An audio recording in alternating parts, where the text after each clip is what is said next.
spéléonautes n'hésitent pas à prendre tous les risques pour s'engouffrer dans le ventre de la Terre. Péninsule du Yucatan au Mexique. Au cœur de la jungle inaccessible se trouve la plus grande grotte souterraine du monde, la Nohoch-Nashish ou la maison de l'oiseau géant. Un labyrinthe infini et une conquête inachevée pour les spéléonautes. Le premier d'entre eux à y être descendu il y a 10 ans, c'est Mike Madden. L'exploration de Nohoch est une partie importante de ma vie. C'est une aventure comme pour celui qui a gravi la montagne la plus haute, ou pour celui qui a traversé un désert pour la première fois, ou encore pour ceux qui ont découvert de nouveaux continents. On trouve toujours des territoires vierges.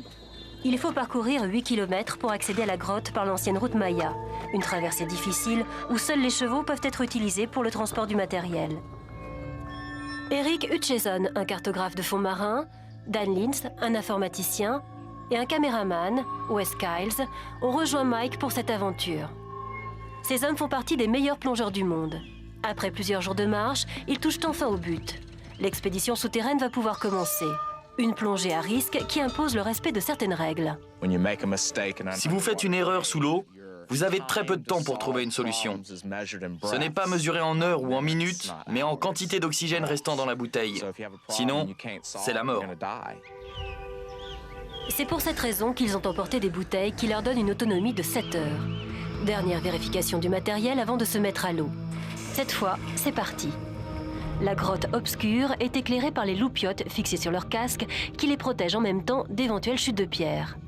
Les concrétions rocheuses et le corail ont été préservés de la lumière depuis 12 000 ans, époque à laquelle la Nohoch était encore en surface.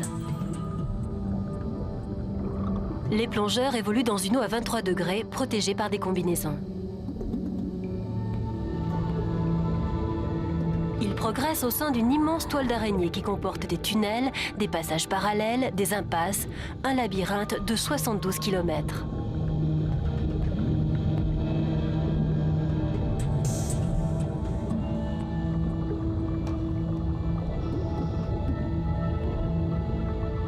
Pour l'explorer en toute sécurité, les spéléonautes déroulent un câble en nylon. Ce fil d'Ariane leur permettra de revenir sur leurs pas, quelles que soient les circonstances. Dans cette aventure, le danger est toujours présent. Les bulles d'air des plongeurs peuvent remonter contre la paroi, s'infiltrer dans les fissures et disloquer des morceaux de roche. D'une seconde à l'autre, l'eau limpide peut devenir totalement opaque.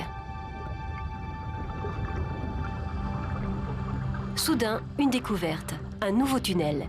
Eric Hutcheson complète sa carte tout de suite à l'aide d'un compas et d'un ordinateur. Là, les spéléonautes ont identifié une issue inconnue. L'expédition est un succès, mais l'exploration du gouffre est loin d'être terminée. Il faudra encore de nombreuses plongées pour que la Nohoch livre tous ses secrets.